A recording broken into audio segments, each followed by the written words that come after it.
హాస్పిటల్లో ఉన్నప్పుడు శంకర్ గౌడ్ అనే వ్యక్తి మీకు కిడ్నీ ఇద్దామని 13 రోజులు తిరిగాడంట. మీకు అది అది ఏంటి అది ఆ ఇన్సిడెంట్ సరే.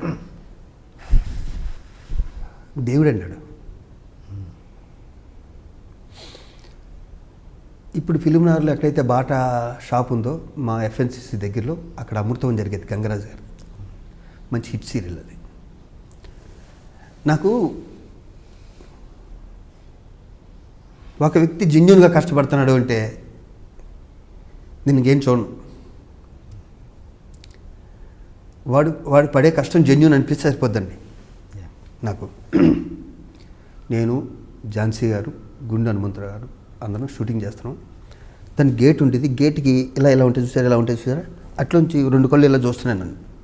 అప్పటికి నేను పాపులర్. ఇటు సినిమాలో చాలా పెద్ద పెద్ద క్యారెక్టర్లు అన్నీ వేస్తాను. అమృతం కూడా మంచి హిట్. చూస్తుంటే ఇలా అంటున్నాడు ఒక వ్యక్తి. ఇంత రద్దీగా ఉండేది, ఖాళీగా ఉండేది ఆ ప్లేస్. ఫిల్మ్ చౌరస్తా ఆ సెంటర్ అమృతం జరిగే టైంలో అంటున్నాడు. వీళ్ళు పక్క ప్యాన్ చేస్తే పక్కన చిన్న కుర్రాడు ఉన్నాడు. ఒక చిన్న కుర్రాడు. సరే తర్వాత షార్ట్ అయిపోయాక ఊరికి లోపల రమ్మన్నా. ఏంటి అని మా అబ్బాయి అండి గుండెకి ఆపరేషన్ అని చెప్పి అపోలో హాస్పిటల్ తీసుకొచ్చాం. ఓకే సార్ 35,000 అవుతుందన్నాడండి, ఊరు వెళ్ళిపోతున్నాం అన్నాడు. ఈ పిల్లాడు నాన్న వాడు అమృతం చూశాడు. బాబు అమృతం చిన్నపిల్లలకి బాగా ఇష్టమైన సీరియల్ అప్పట్లో. నాన్న అని ఇప్పుడు ఈ సెల్లు ఏం లేవు కదా, ఈ ఆటోగ్రాఫ్లు దాని గురించి అడుగుతుంటే ఇచ్చాను. మరి ఊరు వెళ్తే దొరుకుతాయి నీకన్నా చాలా క్యాజువల్గా. ఇటు ఝాన్సీ గారు ఉన్నారు, హనుమంతరావు ఉన్నాడు. లేదన్న మరి లేకపోతే ఎలాగైనా అది అర్థం కావట్లేదు అన్నాడు. నిజంగా ఆపరేషనా అన్న, నిజం సార్ అన్నాడు. నాకు గంగరాజు గారి మిస్సెస్ నాకు రోజుకు 10,000 అన్నప్పుడు అమృతానికి నెలకోసారి ఇచ్చేవారు. గంగరాజు గారు మిస్సెస్ చెక్కు అంతకుముందే ఇచ్చారు నాకు. నేను 35,000 ఇస్తే బతుకుతాడు ఇతను అన్నా. బతుకుతాడు అన్నాడు. నేను ఇస్తాను ఈ 30,000 అనగానే వచ్చేయి ఇలా పడింది. హనుమంతరావు చేయి. ఇంక నేను చెప్పాను నాకు ఒక బ్రెయిన్లో ఒకటి వచ్చిందంటే ఇంకెవరి మాట అన్నాను. 30,000 ఇచ్చేసానండి. 35,000 మా అసిస్టెంట్కి ఏదో ఫోన్ చేసి మొత్తం డ్రా చేస్తే అతనికి అయితే 35,000 అందజేశాను వితిన్ 1-2 అవర్స్లోనే. అతను వెళ్ళిపోయాడు. నా తోటినట్లు చిన్న క్లాస్ స్పీకర్, బుద్ధి లేదు నీకు అదేని మరి నాకు జెన్యూన్ అనిపించాడు అబ్బాయికి, నీ పొంద జెన్యూన్ అనిపించాడు అన్నారు. లేడండి మళ్ళీ రాలే. 2 నెలలు అయిపోయింది, 3 నెలలు అయిపోయింది, ఆ వ్యక్తి కనిపించలేదు. 35,000 నాకు చాలా ఎక్కువ. నేను ఒక అపార్ట్మెంట్లు కొనుక్కున్నాను అంతే. ఇంకా దానికి ఇన్స్టాల్మెంట్లు కట్టాలి ఉంటాయిగా. ఒక ఫైన్ మార్నింగ్ వచ్చాడు అతను, ఊర్లో 3 తీసుకుని గౌడు వచ్చాడు. వచ్చి కాలదన్నం పెట్టాడు, కాలించుకున్నాడు. కరీంనగర్ దగ్గర అక్కడ వాళ్ళూరు. సార్ మా ఊరు రావాలి, మా ఊర్లో జాతర ఉంది, మీరు వస్తారని చెప్పేసాను అన్నాడు. బాబు ఎలా ఉన్నాడు? బాబు బాగున్నాడు సార్, బాబు ఊర్లో ఉన్నాడు, మిమ్మల్ని కూడా చూస్తానంటున్నాడు.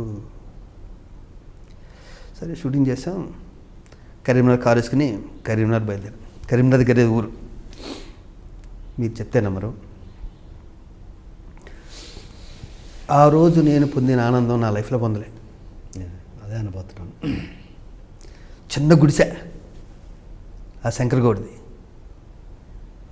లోపలికి వెళ్తే నాతో వాళ్ళ అబ్బాయి ఫోటో తీయించుకున్నాడు. దేవుడి గుడిలో నా ఫోటో. వాళ్ళ అబ్బాయిని కట్ చేశాడు, నాది మాత్రం పెట్టాడు. కళ్ళు ఓపెన్ చేశాడు. మొత్తం ఊరంతా ఆడ డప్పులు మాత్రం ఉంది. కళ్ళు కూడా ఓపెన్ చేశాడు. తాగా. ఎవడొచ్చి పరిచయం చేస్తే నా పేరు చెప్పి పరిచయం చేశాడు, నా దేవుడు అంటున్నాడు. డాన్సులు చేసాము, వాళ్ళు గుళ్ళో జాతర డాన్సులు చేసాము. మళ్ళీ వచ్చాము. మళ్ళీ ఏదో విసికి ఏదో తెప్పించాడు సాయంత్రం. మళ్ళీ తాగాం. ఆ బుడ్డాడు కొంచెం బుళ్ళో కూర్చున్నాడు. వాళ్ళందరూ ఊళ్ళంతా వచ్చారు. కొంచెం ఈవినింగ్ వచ్చి ఊరి చివరి వరకు సాగనిపారు.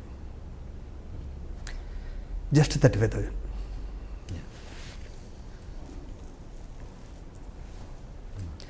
ఆ వ్యక్తి కిడ్నీ నాకు యాక్సిడెంట్ అయింది తెలిసి కిడ్నీ ప్రాబ్లం వచ్చిందని ఎవరో చెప్తే తెలియకుండా, చదువులేదు కాబట్టి, మా సార్కి నేను కిడ్నీ ఇస్తాను అని ఆ 13 రోజులు అక్కడే ఉన్నాడు.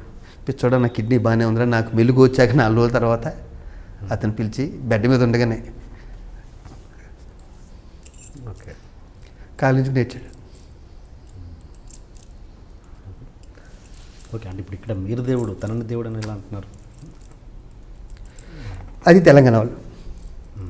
Please subscribe to iDream. please subscribe for more videos.